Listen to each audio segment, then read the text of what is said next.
Ya Rabbi, Ya Allah, Ya Sami'. Fais en sorte qu'ils comprennent ce que je suis en train de dire. Ya Arhamar Rahimin. S'il vous plaît, écoutez ce que je suis en train de dire. C'est vraiment, vraiment très important. Si vous ne retenez que ça aujourd'hui, vous avez gagné. Le problème, c'est que nous avons tellement de bruit de fond qu'on ne s'écoute même plus.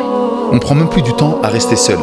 Vous savez ce qu'il a inspiré à Sayyidina Muhammad sallallahu alayhi wa sallam, Allah Jalla fi'ala, il lui a inspiré avant la révélation d'aimer la solitude. Il montait fi Jabal Nour, fi Ghar Hira. Pourquoi? Pour aimer la solitude. Pourquoi la solitude c'est important les gars? Parce que ça nous permet de nous écouter. Moi je suis en train de dire, de 0 à 10 ans, c'est passé super vite. De 10 ans à 20 ans, c'est passé super vite. J'ai pris des phases, j'ai divisé ma vie en 4. De 20 ans à 30 ans, ouais, je m'installais dans la vie, je m'étais marié, j'avais mes enfants, je voulais faire de l'argent, du business. J'ai passé super vite.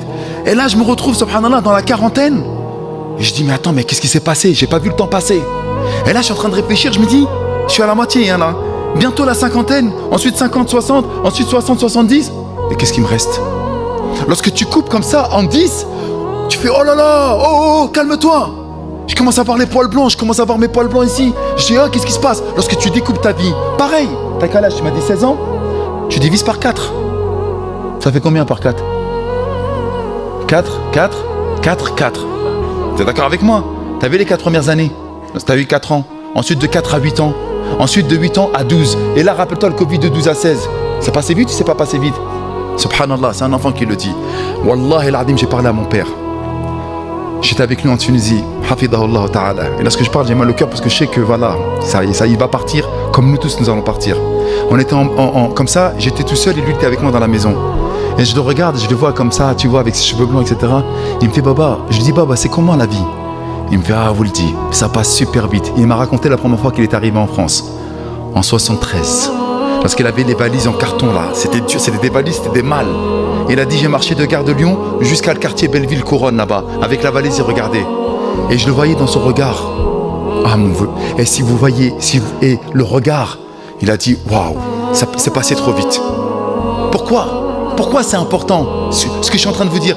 Parce que lorsque vous êtes toujours dans les bruits de fond, vous n'arrivez même plus à rester silencieux. Il faut toujours qu'il y ait le téléphone, il faut toujours scroller. Même lorsqu'on est dans un restaurant, il y a toujours, subhanallah, ces chaînes d'information continues qui sont là. Il y a toujours un bruit, il faut toujours mettre un podcast, il faut toujours écouter. On n'arrive plus à rester seul, on n'arrive plus à être silencieux.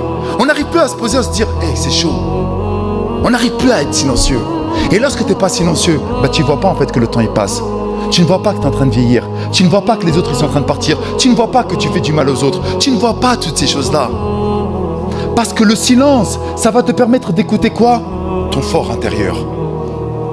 C'est pour ça qu'Allah Jalla fi'ala, il a inspiré Sayyidina Muhammad sallallahu alayhi wa sallam de rester tout seul. Et une fois qu'il est bien resté silencieux, il se posait les questions sur l'existence. Il voyait les gens de Mecca en train de tourner autour de la Kaaba. Il voyait les idoles. Il voyait sa vie. Il voyait qu'il était né orphelin. Il faisait le bilan dans sa vie.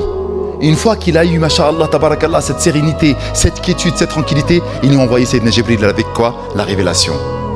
Donc si vous voulez, vous ou les frères que vous voyez dehors, qui font pas et qui viennent pas à la mosquée, ils ne peuvent pas revenir à la mosquée.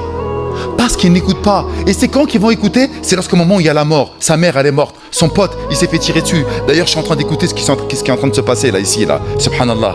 Ça se tire de partout. C'est n'importe quoi ce qui se passe.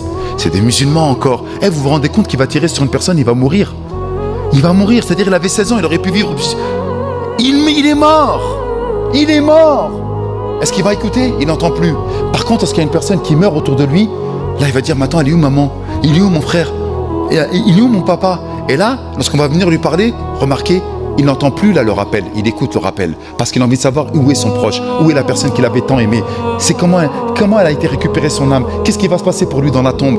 Qu'est-ce qui se passe de l'autre côté pour lui? Et là, il va écouter avec attention. C'est très important cette chose-là, d'écouter avec attention. Quand on écoute? Lorsque justement, on a envie de faire le silence autour de nous.